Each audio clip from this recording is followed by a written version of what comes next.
you about was just this new FBI statement that I showed you. First of all, apparently there's a lot of gloves that have been found. Yeah. What do you make of that? I mean, I guess these gloves are used for all sorts of purposes, it seems. It is pretty common. It could be from investigators. It could also be, I mean, we have a large amount of homeless that live and camp in the area. We also have, we've experienced a lot of nighttime car break-ins in this area as well. So, I mean, it could be from any one of those things. Hopefully it's related to the Guthrie kidnapping or incident, and they're able to get some DNA out of it, and it breaks the case open. But I understand it was found a couple miles away. Hopefully, as he's driving away, he throws his gloves out the window. Maybe we'll get a lucky break, but there's a lot of possibilities. It just seems like that would be a dumb thing to do, though.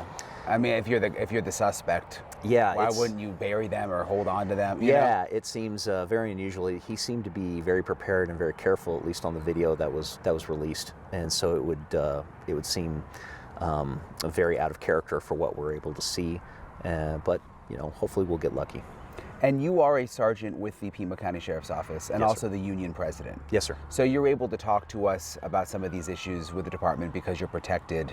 Correct. By which is why we haven't really been able to talk to anyone else within the... Yeah, I can speak on matters of public concern. Yep. And have some protections from that. Do you ever get nervous about retaliation? Oh, all the time. I'm sure I'll be drug in to answer questions about this very interview. Okay. So. Since you have your pulse, I mean, how many deputies did you say are in your union? So we have a little over 300 out of the about 396 detectives and deputies in the department. So almost everybody. Yes, sir. So what is the feeling right now within the department? I mean, you guys have the eyes of the world on you. Yeah, it's tough. The deputies, they haven't been impacted as much. The detectives, though, they're working, I mean, some of them are working 8 days straight. Some of them have put in 70, 80-hour weeks for the last couple of weeks. So they're doing everything possible to try and solve this crime. They're working very hard, sacrificing a lot of time with their families, and they're doing everything they can. But it's definitely taken a toll a little bit. You can tell when you speak with them. There's a little bit of burnout. I get that sense. They haven't vocalized that to me, but you can tell it's been a lot. And working 80 hours a week, 70 hours a week, that's a tall order. And a lot of pressure. I mean, everybody wants to find Nancy, Certainly, yeah. The whole, it feels like the whole world, or at least the nation, that their eyes are on us. And so there's a lot of pressure internally as well as externally to try and solve this quickly. Is it true, and I've just heard this from some people around the sheriff's office, that the homicide team is pretty inexperienced right now? They're pretty new, and that goes for really all the departments. So we have 96 detectives. 45 of them are detective ones, meaning they're pretty new. Inside the unit, I think the person that has the most experience inside that unit has 3 years in homicide. And then some of them are more experienced detectives, they just haven't been in homicide. So there's been a lot of turnover. Another example is that our deputies, we have 195 deputies in patrol, 101 are on probation, meaning they have less than a year. We've experienced several waves of exodus of deputies going to other agencies or retiring early to go work somewhere else. So we're feeling the consequences of that, both on the detective side and in patrol. Yeah, that's kind of alarming when you think about a case this complicated. Very. And we know the sheriff's office is still technically in charge. And you'd think there'd be people with decades of experience. Yes. And if this case happened 10 years ago, we would have a lot more experience to handle it. However, I mean, like I said, we only have 96 detectives compared to something like the FBI. They could bring thousands of investigators that they could pull from across the country. So we're a medium-sized department, and of course there are limitations that come with that. Have there been frustrations on the inside about the way this has been handled? A little bit. They vocalized some of that to me. A lot of it is just some of the decision-making from the top makes them look incompetent, and a lot of those decisions weren't theirs. And so I agree with one of Sheriff Nanos's versions was that we gave up the scene probably a little too early. And perhaps we could have kept that locked down, maybe with the permission of the family, could have put up crime scene tape after the search warrant was concluded, just with the understanding, hey, we're probably going to have to come back out here. Is it okay if we keep people out? And see if the family would have agreed with that and put up that security to keep people away, just to maintain that crime scene as pristine as possible. What about this relationship with the FBI? Because we've heard from FBI sources that it hasn't been good. Yeah. You know, I even heard a couple nights ago there was some critical information that wasn't shared with Ebola that they just didn't tell the FBI about. Yeah. And then, you know, this whole issue with the lab. Yeah. It's going to Florida, whereas the FBI is, why isn't some of this stuff going to Quantico? Yeah. Where does that stem from?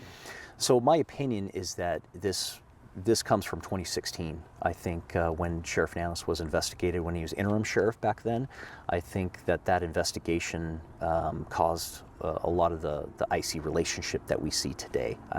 He holds grudges, and took that as a shot, and I think that he hasn't forgotten it. And I think that's driving some of the decision making that's going on right now. Do you think the relationship is getting better at all, though? Because when we went out to the search warrant, I guess that was on Friday night. You know, the FBI was there for that. Yeah. It was and it was your SWAT team, but then it was an FBI search warrant, federal search warrant. I mean, do you think they're trying to mend that now, or what's your sense? If there's any efforts to mend the fences between them, it's only because of public pressure for him to do so. But I think that this case, what worries me is I'm worried that this case has become an ego case for him, that this is our chance to one-up the FBI or to show that we're as good as the FBI. And I'm not sure that should be driving the decision-making. We have very capable, hard-working detectives. However, it's like I said before, we're a medium-sized agency. We just simply don't have the manpower, the assets, the funding that something like the FBI could bring to bear. What happened with, I've heard some rumblings about the search plane and the pilot, I think, or do you know much about that situation? Yes, sir. It was a pilot/TFD, a tactical flight deputy. So our plane has two people in it. It's the pilot and the person behind him who is operating the high definition cameras, the FLIR, all that. And so there was a pilot/TFD who was normally assigned to work that day with a pilot.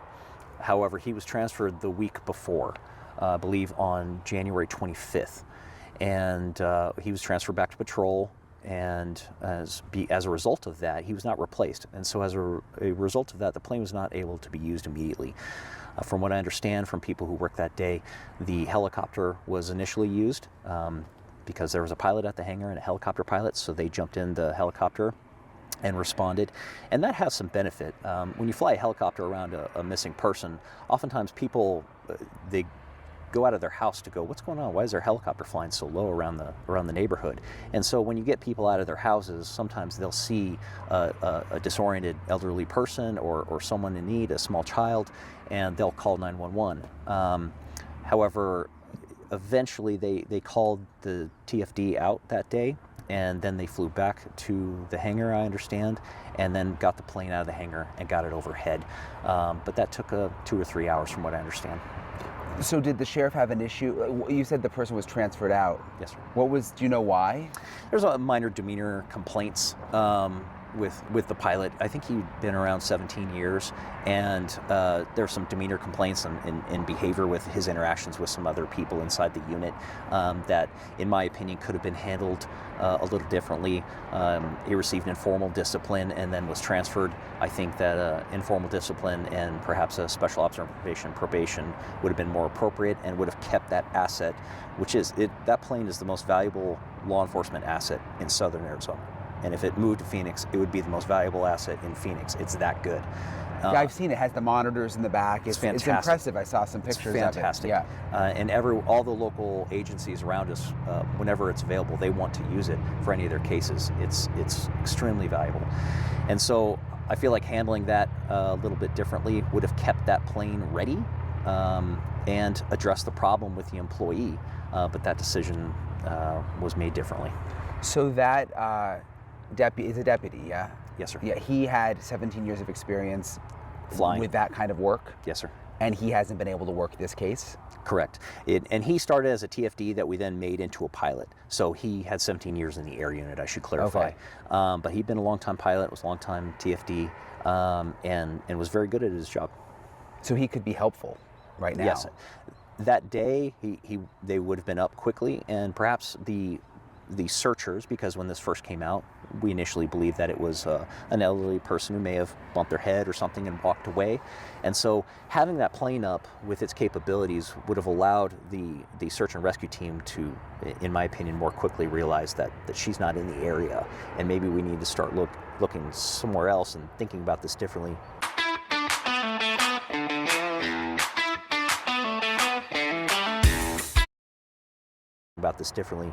Especially considering the blood drops. Tell me a little bit about, I read about a no confidence vote for the sheriff. Yes, sir. When was that? That was, if my memory serves me correctly, it was in 2024, early 2024, I believe.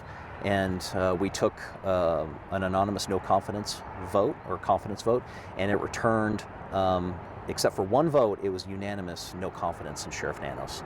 And that was done to kind of try and get the word out to the public, to the voting public in Pima County, that we've got some real issues in this department. And that's yeah. I mean, so everyone except for one person in the union said no confidence. Yes, sir. And my opinion is he probably didn't understand the vote and maybe have made a mistake. So, what are the? I mean, so why does it seem? So why don't they like him? Well, I think former Chief Deputy Castigar kind of gave you some insight into the issues going on with Sheriff Nanos. He has an ego that's difficult to describe without sounding hyperbolic, and it drives a lot of his decision making. He's very retaliatory, and their favorite version of retaliation is through transfers, which has impacted nearly every unit in this department and decreased our overall readiness, in my opinion. Nearly every unit, the experience and expertise that was there was transferred out for whatever reason, and there are real impacts to that, and it lowered morale.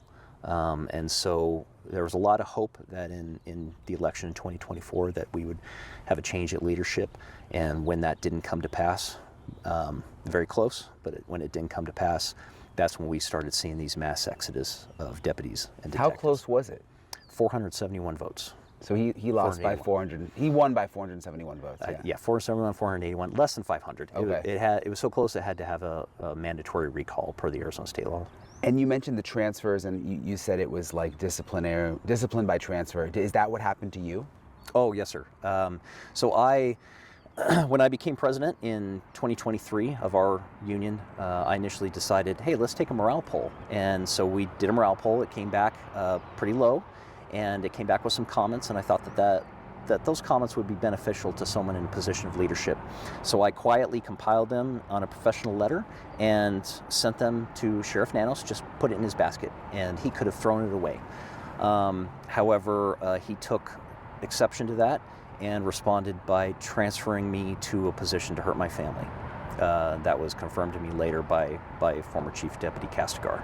What do you mean to hurt your family? So I was on midnights because I had small children and my wife worked during the day. They knew that, and about 7 months before, one of his chiefs threatened me to move me off midnights, and I explicitly reminded them that I'm on midnights for my family. But when I sent that letter, they responded by transferring me to a day shift so that I would not have that time with my children. And did you get transferred to like an office job at that time, or? Yes, sir. So you don't even, how much experience do you have? This will be my 26th year. I am the second most senior sergeant in the department. But you're not out on the street? No. He has me taking calls, phone reports. So if your garden hose gets stolen and you want to make a phone report, I'm handling those currently. Is that feel demeaning? I mean, with all the experience you have? I'm the first and only sergeant in the history of our department ever working that position. It's normally reserved for injured deputies so they can still work while they're recovering from their injuries. So I've covered, I've interviewed unions before, like with a lot of different things, and a lot of times the unions don't like the boss. Yes, sir. Or it's about pay. Yes, sir. So that's not uncommon, but is this different, do you think, than other places where, because the unions always seem to have some kind of issue, you know Yes, what sir. I mean? Yes, sir. Yeah, I agree. And oftentimes you do hear of unions, they're always lobbying for increased pay, and Yeah. certainly we lobby for that as well. But no one came to the Pima County Sheriff's Department because they were going to get paid the most. However, I have a theory that you can either pay your employees poorly or treat them poorly, but you can't do both and expect them to stick around, and that's where we're at. And our pushback against leadership inside this department, I believe, is a large reason why we've grown so quickly. Like I said, we started in 2023 from nothing, and we're already now representing nearly the entire commission side of the department. The other thing I found covering sheriff's offices around the country is, sheriffs have a lot of power. I mean, they're elected. Certainly. So sometimes, or many times, the deputies love the sheriff. It's like the opposite of what you're saying. Yes. And even though maybe they don't get paid as much as they should or as much as they want, like the sheriffs have their back. Yes. And it's different than working for a police department where there's a city council and they almost, the sheriff really protects the deputies. Yes, sir. But I guess that's not the case here. No, and it's pretty unusual. But it is around here, right? I mean, I've interviewed some other sheriffs. It seems like other sheriffs are really liked. Yes, sir. And the counties that are next to us, their sheriffs are very popular. Pinal County is a great example. They're directly to our north, and their deputies adore their sheriff, from my understanding. Ours is different because of how he runs the department and the retaliation that they do to the deputies that speak up or even perceived to be against Nanos, or even he heard them say something against him. Because of that, we had a couple dozen of them protest with me against the sheriff during the last race, and I am unaware of any other instance where deputies protested against their sheriff for an election race. But it happened last time. But it wasn't without risk and fear. A lot of those guys did it while wearing masks, just to protect themselves from retaliation.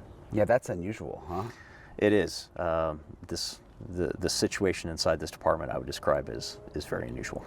So the whole world is watching now because of Nancy Guthrie. I mean, do you think all of these issues that you've described have had an impact on the investigation? 100%.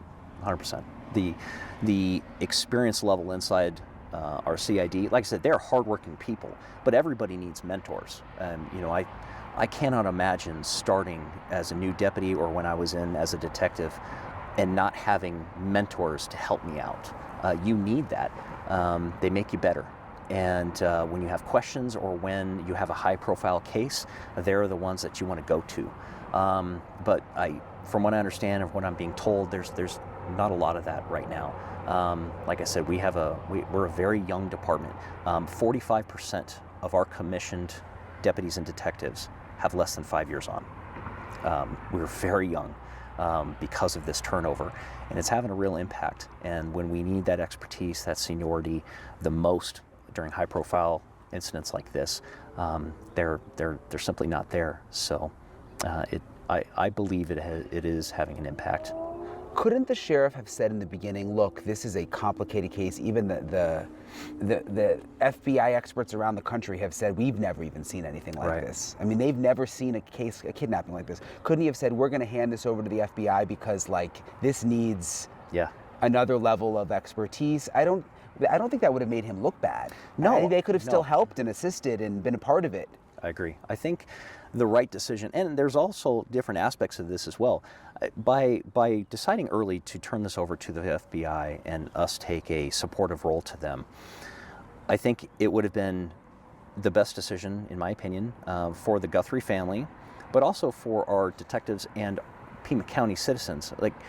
From what I understand, the entirety of CID is being tasked with helping on this case. All of them. They still have other cases that aren't being worked as well as they could be. And the bad guys aren't giving us a break because we're working this case hoping to find Nancy. The calls and the crimes are still coming in. They're still happening. So these cases are getting put on the back burner from what they otherwise would be if this was turned over to the FBI, who could use their massive assets, resources, and personnel to work it with us in an assisting role. And then we could also then go back to a normal order of business to some extent and work some of these other cases that are happening in Pima County. Yeah, that makes sense. Is there anything else I'm leaving out that you think is important that people should know? I mean, because again, you're in a unique role where you can speak. Right. And we have a hard time, getting information out. Yes. Because people will get in trouble. Yes, and that fear is real. The fear is very real because they know what would happen. Again, I just want to reiterate that our detectives, they are busting their butt to try and solve this case and find Nancy and try and bring her home, hopefully safe to her family. They're putting in tons of hours and burning the candle at both ends. And so I just really like to take the opportunity to thank them for all their hard work. They're great guys, and we'd like to just convey to everybody that please don't hold us accountable for some of the decisions made by our leaders. We're trying. Takeout is way too expensive, so we're making Marie calendars